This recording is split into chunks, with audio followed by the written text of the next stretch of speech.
Hello बच्चों, आप सभी को मेरा नमस्कार। स्टूडेंट, आज हम 12th बिजनेस स्टडी में यूनिट नंबर 4 नियोजन, इसके क्वेश्चन बैंक के ऑब्जेक्टिव टाइप देखने वाले हैं। बच्चों, इसमें ऑब्जेक्टिव टाइप में सबसे पहला क्वेश्चन हमारे सामने दिया गया है, ऑब्जेक्टिव या सही विकल्प चुनना है। देखिए, नियोजन ये क्या है? हम सभी को मालूम है कि नियोजन प्रबंध का पहला कार्य है, प्राथमिक कार्य है और इसके अंतर्गत अलग अलग प्रकार की योजनाएं तैयार की जाती हैं। तो उसी से रिलेटेड कुछ क्वेश्चन हमारे सामने हैं जिनको हम हल करने वाले हैं। देखिए, सबसे पहला क्वेश्चन दिया गया है कि नियोजन का अर्थ क्या है। तो यहाँ पर नियोजन का अर्थ क्या है? लक्ष्य प्राप्ति हेतु योजना बनाना, ये नियोजन का अर्थ होता है।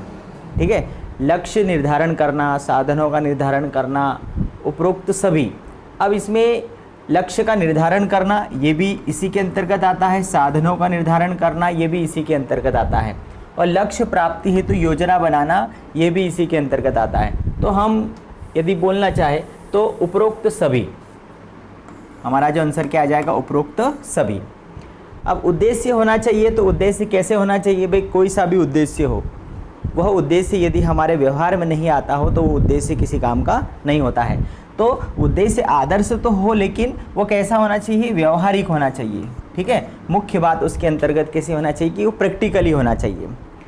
तीसरा है नियोजन के तत्व हैं। तो नियोजन के तत्व अलग अलग प्रकार के हैं, जिसमें लक्ष्य या उद्देश्य है, नीतियाँ हैं, कार्यविधियाँ हैं, कार्यक्रम हैं, बजट है ना, नियम है, ये सभी क्या है? उसके तत्व हैं। नियोजन के अलग अलग तत्व हैं। तो इसमें लक्ष्य और उद्देश्य ये भी उसका तत्व है, नीतियाँ ये भी उसका तत्व है, नियम ये भी तत्व है। तो हमारा जो आंसर आ जाएगा वो क्या आ जाएगा? उपरोक्त सभी आ जाएगा।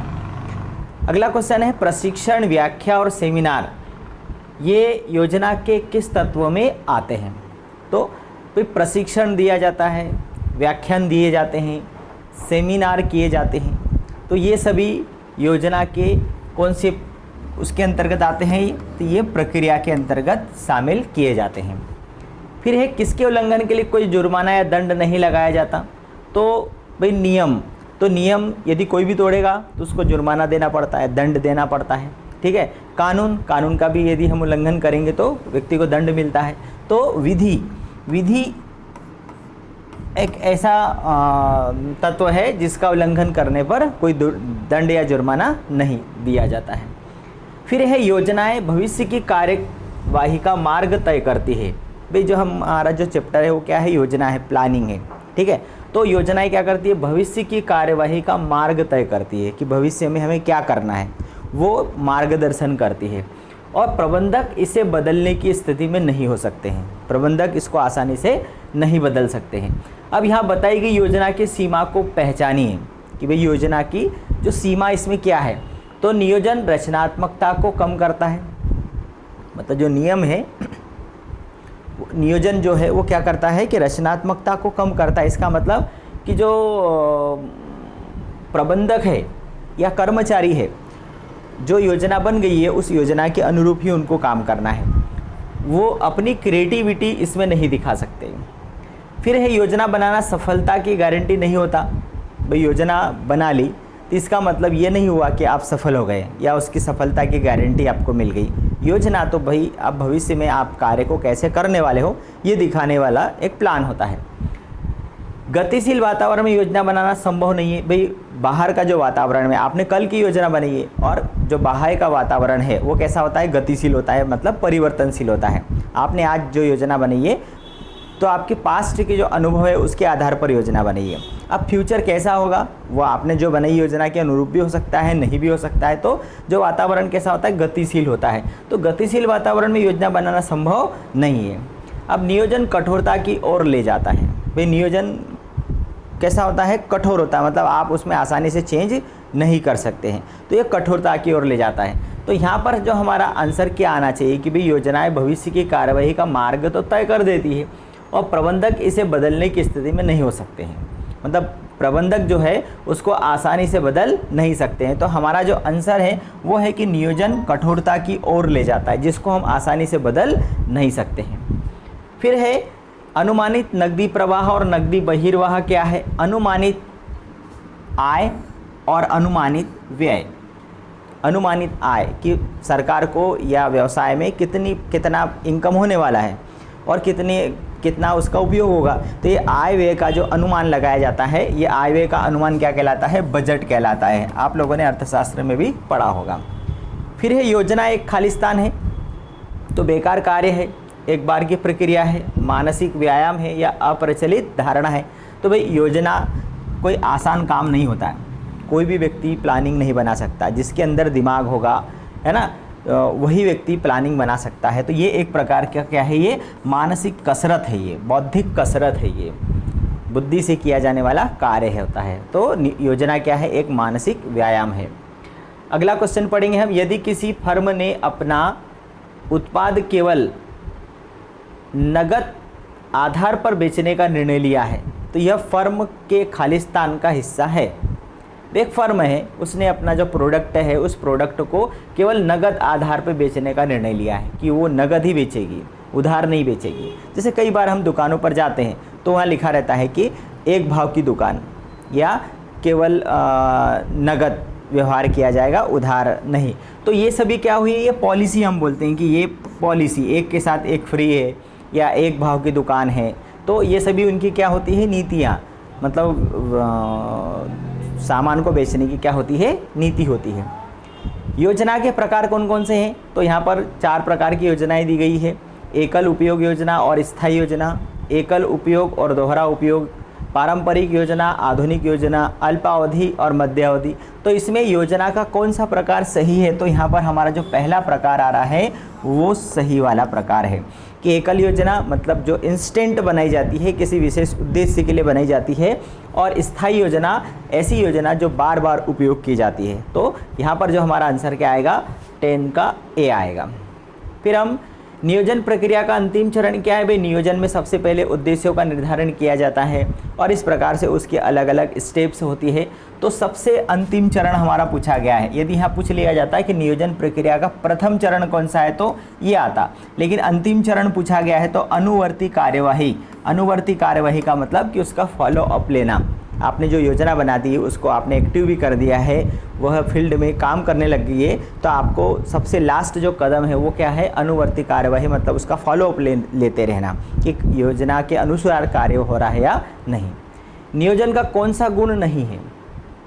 नियोजन का कौन सा गुण नहीं है? प्राथमिकता, निरंतरता, लचीलेपन की कमी, है ना। तो भाई नियोजन के गुण, अब यहाँ पूछा है कि कौन सा गुण नहीं है, तो उसका दोष बताना है। तो लचीलेपन की कमी, भाई जो योजना होती है वो लचीली नहीं होती है, आप उसको आसानी से चेंज नहीं कर सकते हैं, ये उसका सबसे बड़ा दोष है, मतलब लचीलेपन का अभाव पाया जाता है योजना में। फिर निम्न में से कौन सी नियोजन की सीमा है? भाई नियोजन की सीमा मतलब दोष ही बताना है। तो नियोजन निर्णय लेने में मदद करता है, ये उसका गुण हो गया। नियोजन कठोरता की ओर ले जाता है, ये उसका क्या है? ये उसकी सीमा है। सीमा मीन्स दोष या उसकी बुराई हम करने वाले हैं। नियोजन अनिश्चितता के जोखिम को कम करता है, ये भी गुण है उसका। नियोजन दिशा निर्देश प्रदान करता है, ये भी उसका क्या है? गुण है। तो यहाँ पर जो हमारा जो आंसर है वो क्या है कि नियोजन हमें किधर ले जाता है? कठोरता की ओर ले जाता है। मतलब आपने जो योजना बनाई है वो योजना आप आसानी से परिवर्तित नहीं कर सकते। क्लियर? आगे बढ़ेंगे। नियोजन का कौन सा तत्व भविष्य की अनिश्चितताओं का सामना करता है? तो भविष्य कैसा होता है? अनिश्चित होता है, और भविष्य की अनिश्चितताओं का सामना करने के लिए हम क्या करते हैं? पूर्वानुमान लगाते हैं कि भाई एक अनुमान ही है, कोई भी योजना होती है वो भविष्य का पूर्वानुमान ही लगाया जाता है कि भाई क्या होने वाला है, कैसे होने वाला है, क्या करने वाले हैं हम, उसका एक हम अंदाज़ा लगाते हैं, उसको पूर्वानुमान कहते हैं। नियोजन प्रक्रिया में सम्मिलित है, क्या क्या सम्मिलित है? उद्देश्यों का निर्धारण, ये भी सम्मिलित है। विकासशील आधार, ये भी सम्मिलित है। विकल्पों का मूल्यांकन, ये भी सम्मिलित है। तो हमारा आंसर क्या आ जाएगा? उपरोक्त सभी। ये सभी नियोजन की प्रक्रिया के अंतर्गत आते हैं। अब नियोजन की पहली अवस्था कौन सी है? तो नियोजन का सबसे पहला जो चरण है वो है लक्ष्य का निर्धारण करना, ये उसकी क्या है? सबसे पहली अवस्था है। फिर एक किसी नए उत्पाद का विकास एक क्या है? कार्यक्रम है, रणनीति है, प्रक्रिया है या नीति है? भाई नए उत्पाद, कोई सा भी नया उत्पाद यदि होगा और उसका विकास किया जाएगा तो वो किसी न किसी प्रक्रिया के तहत किया जाएगा। इसका मतलब कि नए उत्पाद का जो विकास है वो एक क्या है? एक प्रोसेस है, प्रक्रिया है। है ना। और प्रक्रिया का मतलब होता है कि स्टेप बाय स्टेप, एक के बाद दूसरा, दूसरे के बाद तीसरा, ऐसा कार्य किए जाते हैं, वो प्रक्रिया कहलाती, प्रोसेस कहलाती है। प्रबंध एक प्रक्रिया है, इसका मतलब उसमें नियोजन होता है, फिर संगठन होता है, फिर नियुक्तिकरण होता है, निर्देशन होता है, नियंत्रण होता है। एक कार्य होगा उसके बाद दूसरा शुरू होगा, दूसरा होगा उसके बाद तीसरा शुरू होगा। तो इस प्रकार से नियोजन एक प्रक्रिया है। इसी प्रकार से यहाँ बोला है कि किसी नए उत्पाद का विकास क्या है, तो एक प्रक्रिया है। कोई सा भी नया उत्पाद है, कोई सा प्रोडक्ट है, तो नए सिरे से यदि उसकी शुरुआत होगी तो वो एक प्रोसेस के तहत ही होगा, तो ये प्रक्रिया है। एकल उपयोग योजनाएं केवल खालिस्तान के लिए डिजाइन की जाती है। एकल उपयोग योजनाएं, अभी मैंने बताया था एक इंस्टेंट, है ना, एक एकल उपयोग योजना थी और एक बार बार उपयोग की जाने वाली जो योजना जो थी। ऐसे दो प्रकार की योजना मैंने पहला ऑब्जेक्टिव उसमें लगाया था। अब है एकल उपयोग योजनाएं किस लिए बनाई जाती है, तो मैंने बताया था कि तुरंत किसी समस्या का समाधान करने के लिए, तो विशिष्ट परिस्थितियों की मांग को पूरा करने के लिए। ये पहला आंसर उसका आ रहा है। मतलब कोई एक विशिष्ट परिस्थिति है जिसके लिए योजना बनाना है, तो उसके लिए ऐसी एकल उपयोग योजना बनाई जाएगी कि वो काम पूरा हुआ कि वो योजना समाप्त हो जाती है, उसके बाद उसका उपयोग नहीं किया जाता। फिर है नियम का प्रमुख उद्देश्य क्या है, तो भाई नियम मतलब भाई नियम आ गया मतलब बंधन आ गया, बंधन आ गया मतलब अनुशासन आ गया। तो नियम का एकमात्र उद्देश्य है अनुशासन को बनाए रखना। नियम का एकमात्र उद्देश्य क्या है, अनुशासन को बनाए रखना। क्या करना है और कैसे करना है ये कौन बताता है, तो ये योजना बताती है। योजना भी कल क्या करना है, कैसे करना है, तो उसकी प्लानिंग होगी, वो प्लानिंग ही बताएगी कि क्या करना है और कैसे करना है। नियोजन से खालिस्तान को कम करने में मदद मिलती है। तो नियोजन से आप क्या कर सकते हैं, भविष्य की जो अनिश्चितता है और उस अनिश्चितता से जो जोखिम होने वाला है, उस जोखिम को आप क्या कर सकते हो, कम कर सकते हो। कि भाई भविष्य में यदि आपको कोई खतरा होने वाला है तो आप उसके लिए पहले से यदि कुछ प्लानिंग बना लेते हो, जैसे बारिश आने वाली है तो उसके पहले हर एक व्यक्ति अपने घर की मरम्मत करवा लेता है कि ताकि पानी अंदर न घुसे या पानी उसके रिसे नहीं, तो उसके लिए वो एक प्लानिंग बनाता है, उसके लिए कुछ न कुछ काम करता है। फिर भी यदि बारिश में पानी आता है तो वो हो सकता है कि भाई ज़्यादा पानी गिर गया या कोई कुछ भी कमी रह गई, तो भाई योजना क्या होती है, उस खतरे को कम कर सकती है, खतरे को टाल नहीं सकती है, मतलब खतरे को दूर नहीं कर सकती कि वो खुद बादलों से लड़ने चली जाए और बादलों को बोले कि पानी मत गिराओ, ऐसा नहीं हो सकता। बादल तो आएंगे, पानी भी गिरेगा, आपको आपकी जो योजना है वो कितनी मजबूत है। तो इस प्रकार से नियोजन से क्या होता है कि आप जो अनिश्चितता जो है, भविष्य की जो अनिश्चितता से जो जोखिम आने वाली है, उसको क्या कर सकते हो, आप कम कर सकते हो, आप उसको समाप्त नहीं कर सकते। फिर है योजनाओं का क्रियान्वयन खालिस्तान के बाद किया जा सकता है। तो योजनाओं का क्रियान्वयन कब होगा, तो विकल्प का चयन करने के बाद योजना का क्रियान्वयन किया जाएगा। ठीक है।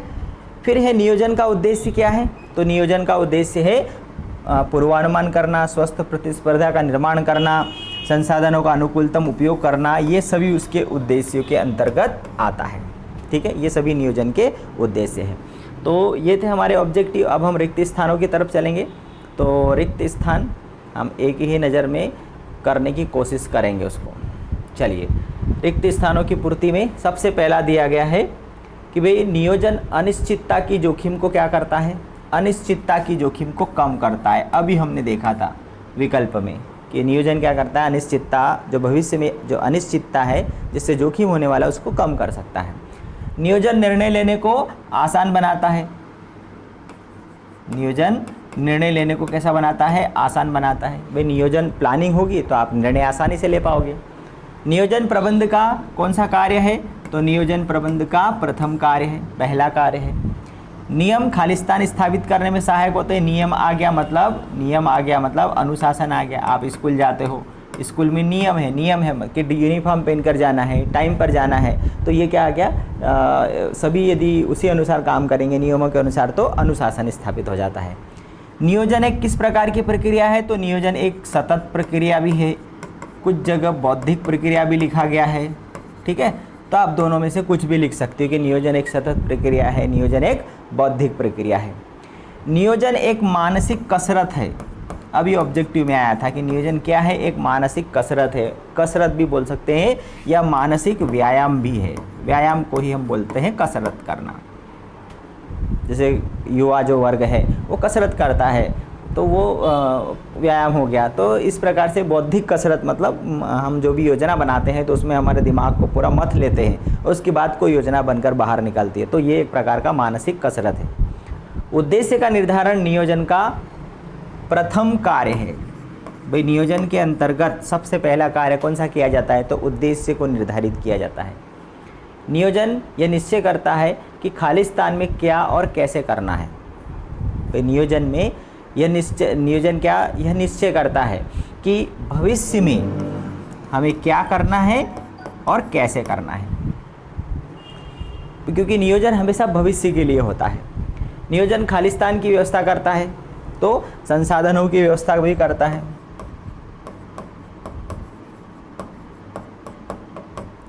नियोजन क्या है? तो नियोजन आप बोल सकते हो कि नियोजन आवश्यक भी है। नियोजन आवश्यक है। फिर नियोजन खालिस्तान का आश्वासन नहीं है, मतलब भाई सफलता का आश्वासन नहीं है। भाई नियोजन आपने प्लानिंग बना ली थी, इसका मतलब ये नहीं है कि आप सफल ही होंगे, वो सफलता का आश्वासन नहीं है। नियोजन प्रक्रिया में खालिस्तान का मूल्यांकन किया जाता है तो विकल्पों का मूल्यांकन किया जाता है। विकल्प, भाई आप जब योजना बनाने जाओगे तो आपके पास बहुत सारे ऑप्शन आएंगे, 4 रास्ते आएंगे। 4 रास्तों में से आपको किसी एक रास्ते को चुनना है। मतलब कोई सा भी हम काम कर रहे हो, जैसे हमें 12वीं के बाद ही क्या करना है, तो हमारे फ्यूचर के लिए हमारे पास 4 अलग अलग रास्ते निकल आएंगे। जैसे अभी 10th के बाद ही अब जब 11th में आप आए होंगे, उस समय आपके लिए 4 ऑप्शन अलग अलग थे कि मैं आर्ट्स लूँ, कॉमर्स लूँ, मैथ्स लूँ या बायो लूँ। तो उसमें से फिर आपने उनका मूल्यांकन किया, उसमें से जो सर्वोत्तम आपको लगा आपने उसको कॉमर्स को चुना। तो ये विकल्पों में से फिर सर्वोत्तम का चुनाव करना, ये नियोजन के अंतर्गत ही आता है। तो नियोजन प्रक्रिया में विकल्पों का मूल्यांकन किया जाता है। नीतियाँ सामान्य कथन होते हैं। नीतियाँ सामान्य कथन होते हैं और नियम विशिष्ट विवरण होते हैं। विवरण जो होते हैं, जो नियम है वो एक प्रकार का विशिष्ट विवरण होता है जिसको फॉलो करना अनिवार्य होता है। अब हम चलते हैं सही जोड़ी की तरफ। तो सही जोड़ी तो बहुत आसान सही जोड़ी दिख रही है हमें। प्रबंधन का प्राथमिक कार्य कौन सा है? तो नियोजन है, ये पहला हो गया। दैनिक गतिविधियों का संचालन, तो ये हो गया प्रक्रिया के अंतर्गत। विशिष्ट विवरण नियम होते हैं, अभी रिक्त स्थान में देखा हमने। संख्यात्मक योजना को हम बजट बोलते हैं और नियोजन का केंद्र बिंदु लक्ष्य की प्राप्ति करना होता है। बहुत आसान है, ठीक है। अब हम चलेंगे ट्रू और फॉल्स की तरफ, सत्य और असत्य की तरफ। इसको भी हम ये कोशिश करेंगे कि एक ही नज़र में हम पूरा कर लें, सत्य और असत्य, ठीक है। चलिए, सबसे पहला है नियोजन सर्वव्यापी है। बिल्कुल सर्वव्यापी, हर जगह नियोजन का उपयोग होता है, तो ये सत्य है। नियोजन समय नष्ट करने वाली प्रक्रिया है, ये गलत है। बिना प्लानिंग का कोई काम नहीं होता है, समय नष्ट नहीं होता, उससे आपकी समस्याएं कम होती है। नियोजन विभिन्न विभागों कर्मचारियों में सामंजस्य स्थापित करता है। भाई नियोजन से विभिन्न विभाग और कर्मचारियों में सामंजस्य स्थापित होता है, ये सही है, ठीक है। फिर है नियोजन एक मानसिक अभ्यास है, ये भी सही है। नियोजन निर्णय लेने को सरल बनाता है, ये भी सही है।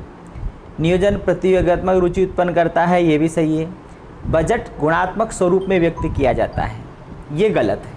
भाई बजट किस रूप में प्रस्तुत किया जाता है? संख्यात्मक रूप में प्रस्तुत किया जाता है, न कि गुणात्मक रूप में। नियम लचीलेपन की इजाज़त देते हैं, गलत है।